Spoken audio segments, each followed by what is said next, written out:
another video for you with new stories mainly from Ethiopia. Firstly, viewers, breaking news is from Tigray. Tigray Orthodox Church has taken more steps indicating a divorce between Tigray Orthodox Church and Ethiopian Orthodox Church. Church elders have met for the second time and they have passed resolutions. Second news story is about likely resumption of financial assistance from the EU to Ethiopia. Last year, after the start of Tigray conflict, European Union suspended financial assistance to Ethiopia. Since then, Ethiopian government has been trying to get this assistance resumed, and we know that Demeke Mekonnen, Deputy Prime Minister and Foreign Minister of Ethiopia, a few days ago held a briefing. He briefed 27 EU ambassadors. After that, Justice Minister of Ethiopia traveled to Europe to brief EU member states, their ambassadors. And in coming days, this week, EU Council, EU member states are going to meet. Is resumption of financial assistance by EU to Ethiopia on the agenda of upcoming EU's meeting? Thirdly, viewers, OFC, Oromo Federalist Congress Party of Jawar Bekele Garba Viragudina, a few hours ago released a statement about extrajudicial killing in Gambela and actions, activities of government forces, atrocities committed against Oromos in Gambela, and ongoing fighting between OLA and government forces in Oromia. In that statement, OFC said that history of Red Terror is being repeated in Ethiopia. Can we say that what is happening is a repetition of Red Terror? Firstly, viewers, Tigray today took more steps to split with Ethiopian Orthodox Church. We know that since the start of Tigray conflict in November 2020, Tigray has been questioning the impartiality of Ethiopian Orthodox Church. Though Ethiopian Orthodox Church is being led by a Tigrayan, Abune Matthias, but it is said that he is helpless.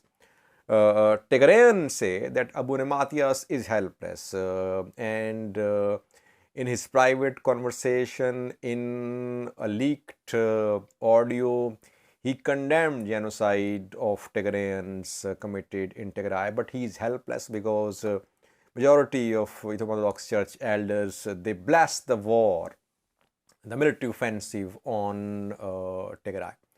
And after Mekele came under control of Tigray forces, they retook Mekele in June last year. Since then, we are seeing that Tigray Orthodox Church has been gradually splitting with Ethiopian Orthodox Church. Several decisions have been made. New measures have been announced pointing towards divorce between Tigray Orthodox Church and Ethiopian Orthodox Church. Now, a meeting of church elders has been held in Tigray.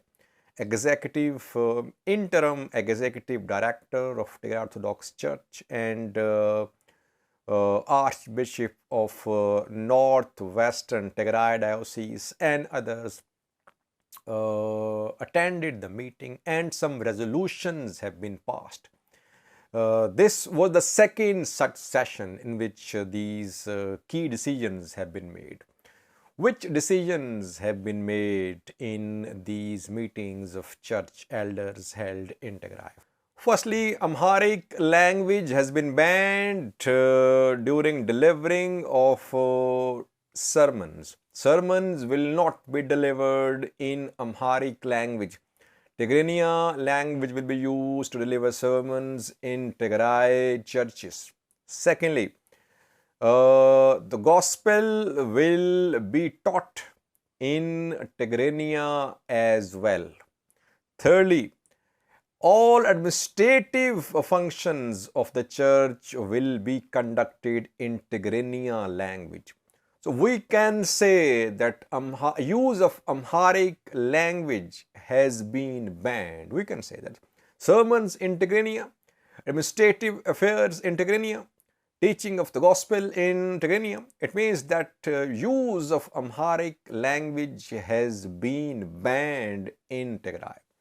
A key step towards ultimate divorce between Tigray Orthodox Church and Ethiopian Orthodox Church.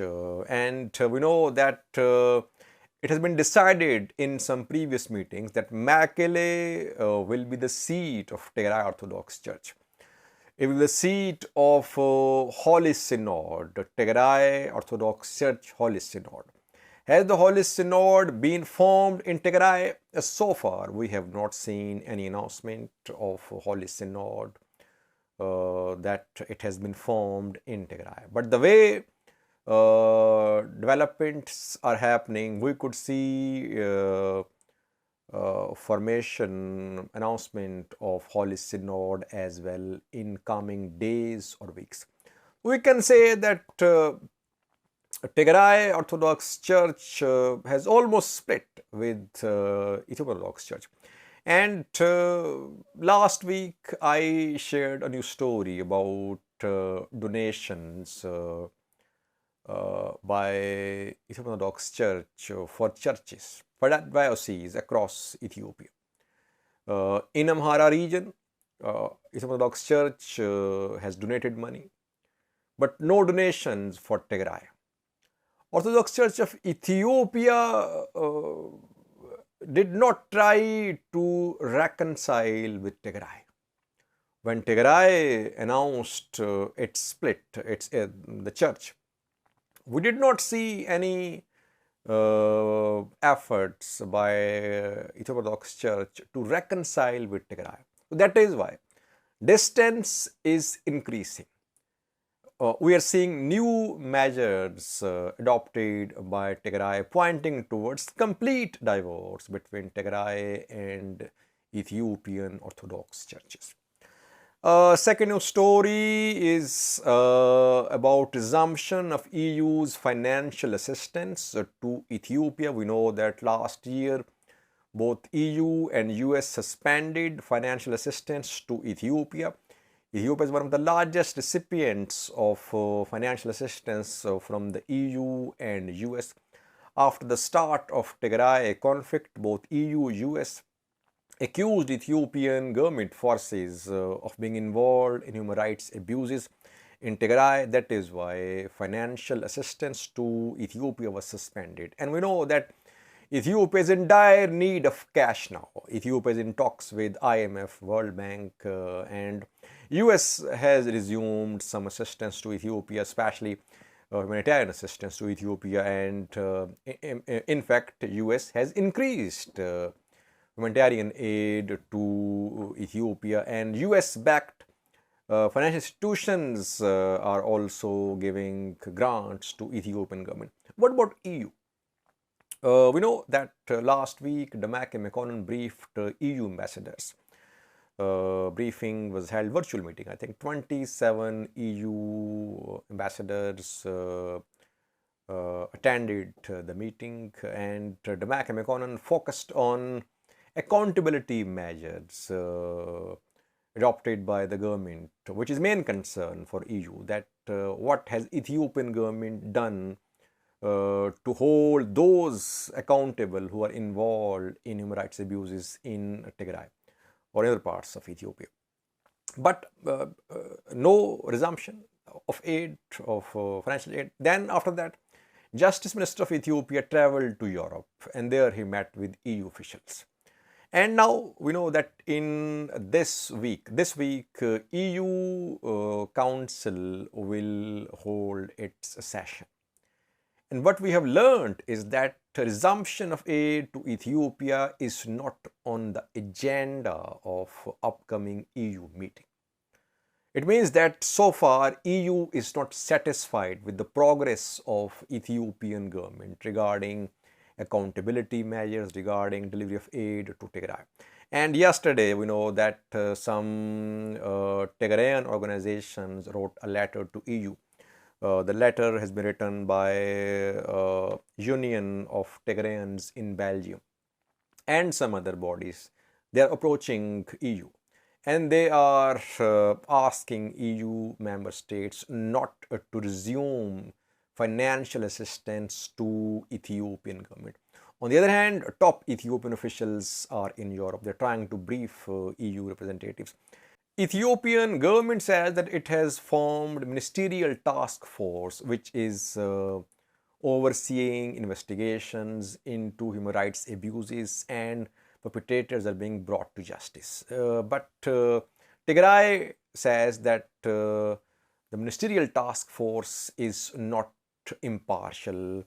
Investigation should be done by some impartial bodies. So let's see. It seems that so far EU has postponed resumption of financial assistance to Ethiopia. That is why perhaps this item is not on the agenda of upcoming EU Council meeting. Thirdly, viewers, Oromo Federalist Congress, Jawar Bekele Garba, Amharic Gudina party a few hours ago issued a statement about the killing of Oromo civilians in Gambela. We know that 3 days ago, OLA and Gambela Liberation Front launched a joint operation in Gambela city of Gambela region. Some banks were robbed, arms were captured by these attackers, and government forces, militia members, government militia members, they were killed in this attack too. And after that, we saw that regional forces of Gambela launched a campaign against Oromo civilians of Gambela city, though Gambela president denied, but we saw a video showing a civilian who was an Oromo. He was killed in broad daylight by Gambela regional security forces in Gambela city. That is why OFC speaking. OFC says that Red Terror era is being repeated. What is Red Terror? When Mengistu Haile Mariam seized power, he crushed his political opponents who had Marxist, Leninist ideology. So he started a campaign of political repression, and that era is called Red Terror era. So Jawar party says that once again we are seeing repetition of Red Terror era, that political repression is being committed by federal government and regional governments of Ethiopia against civilians. Well, I wouldn't say it's that Red Terror history is being repeated. OLA attacked Gambela and GLF, and after that security forces, they committed atrocities, they committed excesses. I am not defending what security forces did in Gambela. No one can be killed extrajudicially. But how did it start? It started with an operation by OLA and GLF in Gambela. So that is why, and security forces, they are involved in these extrajudicial killings across Ethiopia. All regional forces are involved in these killings. What is required is dialogue with participation of all players, all regional parties, all groups to reach an agreement about the future of Ethiopia. Government-led dialogue has been rejected by these parties. Now, what is needed is a restructuring of National Dialogue Commission, but Ethiopian government does not seem willing to restructure National Dialogue Commission. OFC in its statement pressed for start of negotiations between different factions who are at war. OFC referred to ongoing hostilities in Oromia as a civil war, and that civil war can only come to an end through talks.